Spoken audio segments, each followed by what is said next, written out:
You got no respect. No respect. Now get out. Welcome to MsMojo, and today we're counting down our picks for the moment iconic reality villains showed they weren't here to make friends. We're looking at competition series, not narrative reality shows like The Real Housewives. He's the one who told me that we're in this together and stop worrying about that. I just keep playing back what he said to me. Number 10. Kate is not a traitor. The Traitors. From the jump, Bravo celebrity Kate Chastain wasn't gonna play anyone else's reindeer games. I think I'm gonna be very good at this game because I love judging people. There's not much else to do here but judge people, and I can't really turn it off. Do I trust these people? I don't trust anyone. She was there to deliver great TV. She told us herself she believed in directness and honesty. While she started the game as a straight shooter, it wasn't until her name was brought up as a potential traitor in episode 3 that Chastain really committed herself to the role of villain. But when I look at behavior and when I look at what can be confusing, you come up on my list. There's a traitor among us, and I believe it's you. That's when she decided to unleash all hell. From then on, she dedicated herself to making everyone else miserable. Amazingly, she stayed several more episodes to entertain us and keep her competitors on their toes. Why are you throwing those in the mud? Because I'm a liability. Yo, Kate's throwing the money away. Kate is literally throwing our money away. Yep. Number 9. Shake is not attracted to Deepti. Love is blind. There were a lot of red flags about Shake even before he and his fiancée Deepti saw each other for the first time. The way he worded the physical questions were very off-putting, made me feel really uneasy. His preoccupation with his partner's weight didn't exactly square with the show's mission to forge relationships based less on looks and more on emotional connection. But when he told a fellow cast member that his bride-to-be wasn't his physical type, likening being with her to being with his aunt, we ran out of sympathy. I'm not physically attracted to her. It feels like I'm with my aunt or something. Don't laugh at that. His treatment of her throughout the season left a bad taste in viewers' mouths. Deepti eventually ran out of patience and dumped him at the altar, to the cheers of millions of Netflix viewers. No, I cannot marry you. I deserve somebody who knows for sure. So I'm choosing myself. Number 8. This is not America's top best friend. America's Next Top Model. There was no love lost between self-proclaimed undiscovered supermodel Jade Cole and her competitors. Gina has a lot of problems, dude, personal problems with herself. It shows. You're in a competition. You can't be weak-minded. She was full of so much self-confidence that no amount of criticism or even genuinely helpful advice could dull her shine. But Cole cemented her place as the season's villain when she barged in on fellow contestant Wendy Wills and demanded to use the phone. I need to use the phone. I have not used the phone since I got my haircut. May I please use the phone? This seemed particularly insensitive as Wills was literally getting updates about her family's home, which had sustained damage during Hurricane Katrina. Cole's ensuing tirade became an instant classic and popularized one of the show's most iconic quotes. This is a competition. This is not America's Next Top Best Friend. I want to be America's Next Top Model because I have everything that it takes to be that. Number 7. Oblisa's Audition. The X Factor. The long-running talent show launched several careers. Season 7 saw the formation of supergroup One Direction. It also saw the rise and fall of Lisa. I'm Abby. And I'm Lisa. And together we're Abby and Lisa. These two British teenagers, Abby Johnstone and Lisa Parker, took the stage and provided a truly memorable talent show audition. Their talent, though perhaps questionable, was severely outweighed by their attitudes. Hang on. Shut up! From the moment Lisa told the audience to shut up, it was a wrap, and that was before they even started singing. When Abby slugged her mouthy friend, it cemented their status as a viral sensation. Strangely, the duo did not make it to the live shows. When I said, who are you? I didn't mean it as a bad thing. I just didn't even know who she is. Number 6. The Hazing Incident. Top Chef. Eventual runner-up Marcel Vigneron got under his fellow chef's skin on the second season of Top Chef. You turn around and here is Marcel explaining to the guests what his dish is for 16 minutes.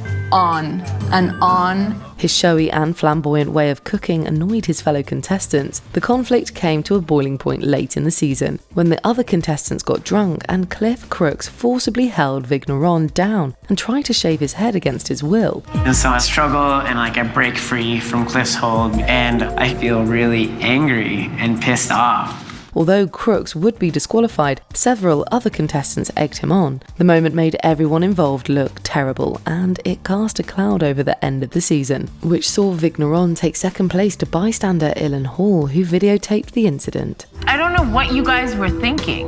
We were a little overexcited after last night, and we were drinking a little bit, and things got a little crazy and a little out of hand. Number 5. Jonathan pushes Victoria. The Amazing Race. Tensions ran high during the 5th leg of this globe-trotting adventure series. Married couple Jonathan Baker and Victoria Fuller bickered the entire time. We've placed second 3 times now in the race, but I'm upset Victoria and I can't fundamentally pull it together and fight for the number 1 position. No matter how well they were doing, the vibes between them were always bad. The bickering took on a disturbing tone here though. Baker, furious at his wife for picking up the bag he dropped and thereby letting another team pull ahead, berates her as she cries. Why did you pick up my bag? Why? He then pushes her down as they run to the finish line. Baker's treatment of his wife made headlines. If anyone was rooting for him before then, they definitely stopped after this episode. Why did you pick up my bag, Victoria? I got nothing to say to you either. This is a race. This isn't about compassion.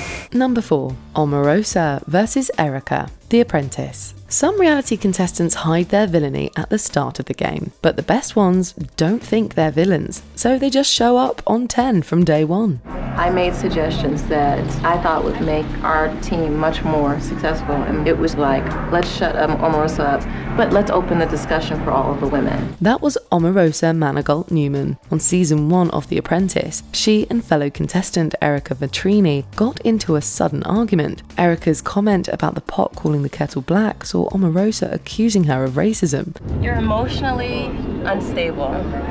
That is like calling the kettle black.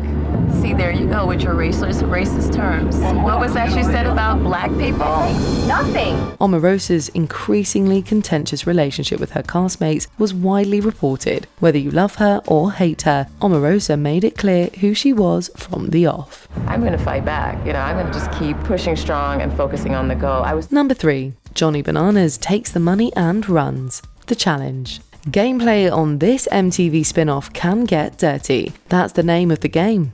The points to me are not even a factor for me. I mean, we're competing as a team. We have since we've been here. And we couldn't be here if it weren't together. So exactly. So that's how we came into this, and I think that's how we're going to plan on leaving. For all his spats and bad blood with rival Sarah Rice, Johnny Bananas Devenonzio almost threatened to turn over a new leaf when the two were paired together for the Challenge Rivals 3. After they won the season together, Johnny Bananas was given the opportunity to take all the money for himself. Are you going to split the winnings with Sarah, or are you going to take the whole entire $275,000 yourself? He earned villain status forever when he selfishly and shamelessly took the entire prize pot for himself. While he'd always been arrogant and brazen, this felt like the first time Challenge fans truly saw how ruthless he was willing to be. I thought we were friends, and I thought everything was... And I thought the same thing, Sarah. But what you understand is there's nothing to do with that.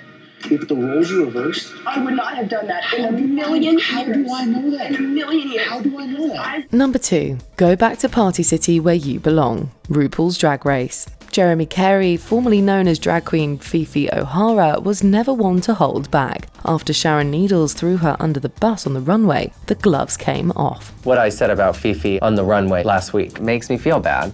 Did you work well with Fifi? She definitely didn't bring a strong leadership role. Basically what she said is, you're spooky, dress like a monster. Likening the eventual winner's drag to something you'd find at a cheap costume store, Carey unleashed a series of insults that became part of Drag Race Hall of Fame. Showgirl, at least I am a showgirl, bitch. Go back to Party City where you belong. For the rest of season 4, she found herself constantly at odds with her fellow contestants, who chalked her rudeness up to her immaturity. Carey has been vocal about the threats and mistreatment he received after appearing on Drag Race. People really take it seriously and they wanted to hurt me, so they just were like, maybe it's best you don't show up. He has since retired the Fifi persona. Before we continue, be sure to subscribe to our channel and ring the bell to get notified about our latest videos. You have the option to be notified for occasional videos or all of them.